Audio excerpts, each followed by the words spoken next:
अस्सलाम वालेकुम नाजरीन, मेरी आज की वीडियो है सच बोलने वाले लोगों पर। नाजरीन, जैसा कि हम लोग जानते हैं कि लोग अपने फ़ायदे के लिए झूठ बोलते हैं, यहाँ तक कि कसम भी उठा लेते हैं। लेकिन वो कहते हैं ना कि 5 फिंगर इज़ नॉट सेम।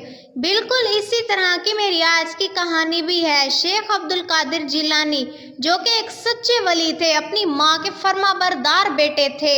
एक मर्तबा वो एक काफिले के साथ सफ़र पर रवाना होने लगे तो उनकी माँ उनके पास आई और कहा कि बेटा, ये लो, ये कुर्ता लो, और इसके साथ ही मैं तुम्हें एक नसीहत करती हूँ जिसे पूरी ज़िंदगी याद रखना। वो बोली कि बेटा, जो मर्जी हो जाए, कभी झूठ मत बोलना, फिर उसके लिए तुम्हें अपनी जान ही क्यों न देनी पड़ जाए।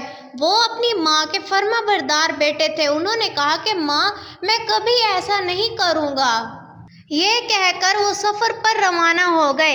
रास्ते में जब गए तो डाकुओं ने उन पर हमला कर दिया और सारे काफिले के मुसाफिरों का सामान लूटने लग गए। एक डाकू आपके पास आया, उसने कहा कि तुम्हारे पास क्या है?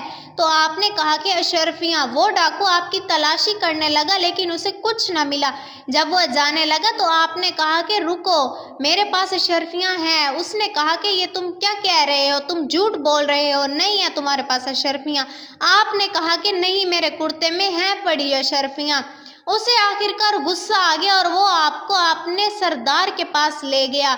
जब आप सरदार के पास गए तो सरदार ने कहा कि ये क्या मजाक है? तो शेख अब्दुल कादिर जिलानी ने कहा कि मैं सच कह रहा हूँ, मेरे कुर्ते के अंदर मेरी माँ ने खुद अशरफियाँ सिलाई करके दी हैं। ये देखकर सब हैरान रह गए। आपने अपना कुर्ता उतारा और उसमें से अशरफियाँ निकालकर उस डाकू को दे दी। सरदार बोला कि तुम भी तो झूठ बोल सकते थे बचने के लिए कि तुम्हारी रकम भी बच जाएगी और तुम्हारी जान भी। तो आपने कहा कि जब मैं घर से निकलने लगा था तो मेरी माँ ने मुझे नसीहत की थी कि बेटा, जो मर्जी हो जाए, कभी झूठ मत बोलना, उसके लिए तुम्हें अपनी जान ही क्यों न देनी पड़ जाए।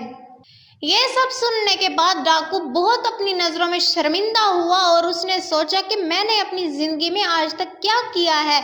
सिर्फ और सिर्फ अपनी मनमानी की और लोगों को तकलीफ दी।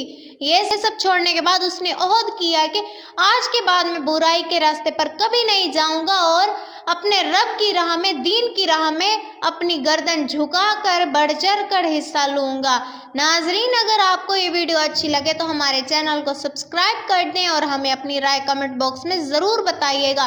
Thanks for watching. अल्लाह हाफिज़, ताकि न्यू अपडेट्स आप तक बआसानी पहुंच सकें।